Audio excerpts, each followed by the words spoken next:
All right, folks, last week we talked about the potential impact of President Trump's tariffs on prescription drugs and why it was necessary. President Trump recently announced that he was ordering the HHS to stockpile critical prescription drugs. Let's bring in Chief of Disaster and Emergency Medicine to discuss. Thanks for joining us, Dr. Kelly Victory. Very important. Doc, we were on TV together so many times during the COVID pandemic, and how many times did we say we didn't have this drug or we didn't have that PPE? We were caught flat-footed, but wellness company makes sure that we'll never be caught flat-footed again like that, right?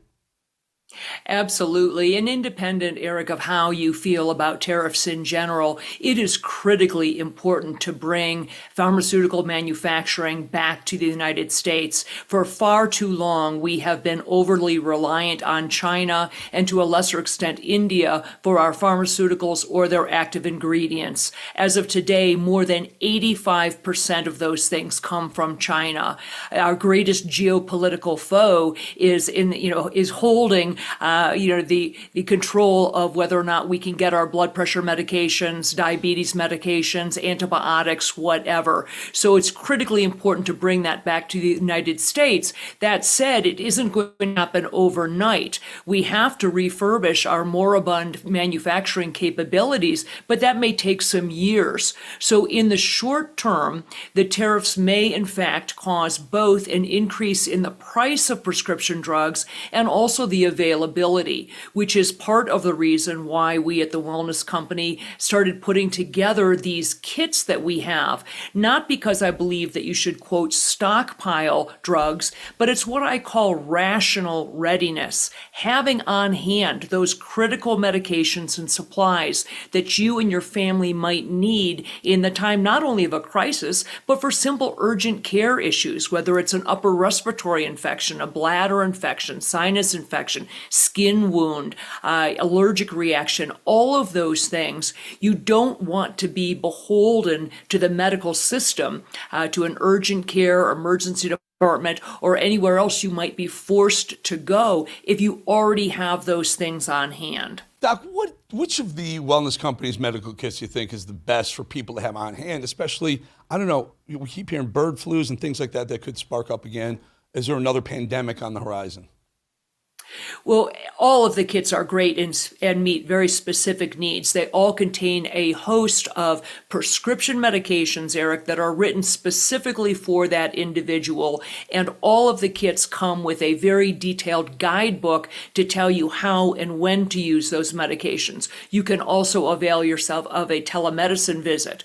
Some of the kits include, for example, an EpiPen. If you have a child, for example, that has a peanut allergy, or your child has friends that have those sorts of things, you might want to look at one of the kits that includes the EpiPen.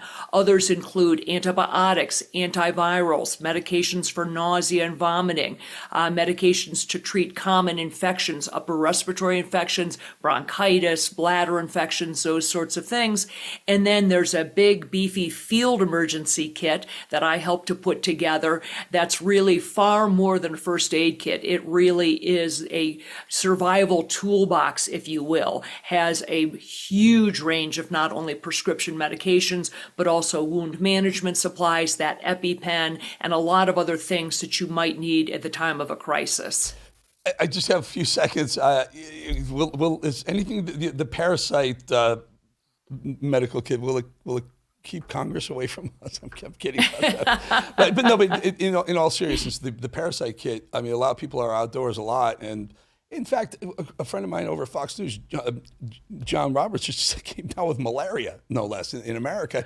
You know, it's just a couple of seconds left. Tell us about the parasites. Well, parasite cleanse is very important. We're realizing, Eric, that far more Americans actually are infected with parasites than we thought previously. It may be because of changes in hygiene, changes in eating habits. A lot more people eat things like sushi. You can get parasites through a lot of different ways, including being outdoors, hiking in the woods. So the idea of using the parasite cleanse, these are very, very safe, highly effective medications. It includes a combination of ivermectin and mebendazole. Very, very effective at getting rid of parasites. A lot of people don't realize that they have them, but they cause a host of very vague symptoms in some people: muscle aches, brain fog, joint pain, fatigue. So it's worth trying for many people to try the parasite cleanse. All right. Dr. Victory, always good having you on Wellness Company. You guys are great. You guys are just fantastic. You got the whole gamut of keeping us healthy. Remember, it starts at home, folks. Dr. Kelly Victory, thank you. Thank you. All righty, folks, very quickly, a couple of things. Tragedy struck yesterday when a shooter decided to open fire at a Catholic school in Minneapolis and the church. 2 students lost their lives praying in pews, 17 others injured, yet MSNBC wasted no time placing the blame. Guess where? Watch. This is not the time to jump to conclusions about the shooter, right? What his ideological views might have been, what his own personal situation was. What is this administration doing right now other than saying our prayers are with you? We have a president right now who is talking about sending the National Guard into cities across the country that supposedly have a crime problem. Can we talk about the proliferation of firearms in this country? CNN, a little more careful than their sloppy media allies over at MSNBC.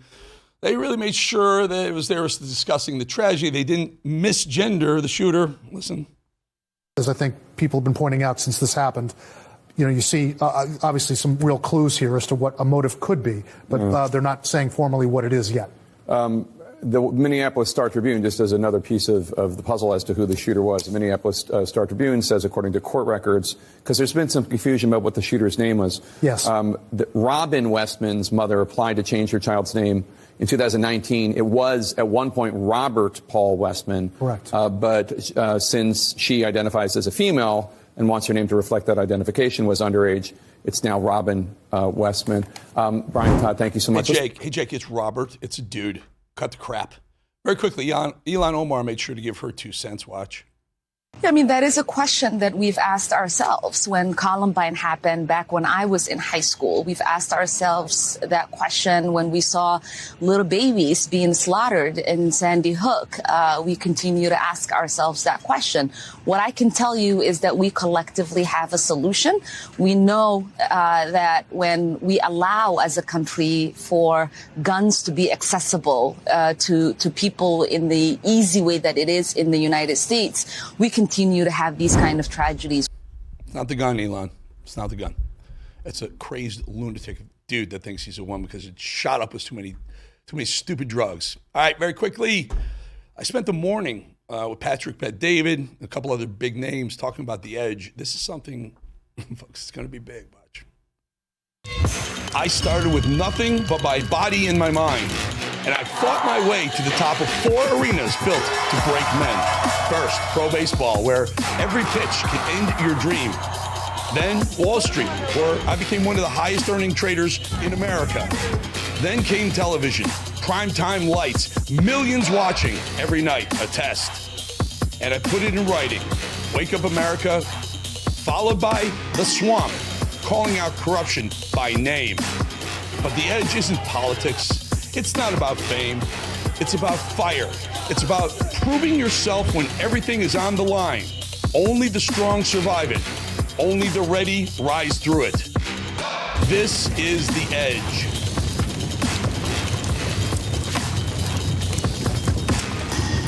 September, the edge is coming. Also, I want to do this. We're going to do some voicemails after the break, but think about this for a second. Call us we're going to do some voicemails on Labor Day as well, on Monday. I want to get him in now so we can get him into the Labor Day show. Make sure you call us with your best, your funniest, your craziest, your wackiest, your most nutso Labor Day story you got. Keep it tight. We'll get some in on Labor Day on Monday. We'll be back in 2.5 minutes.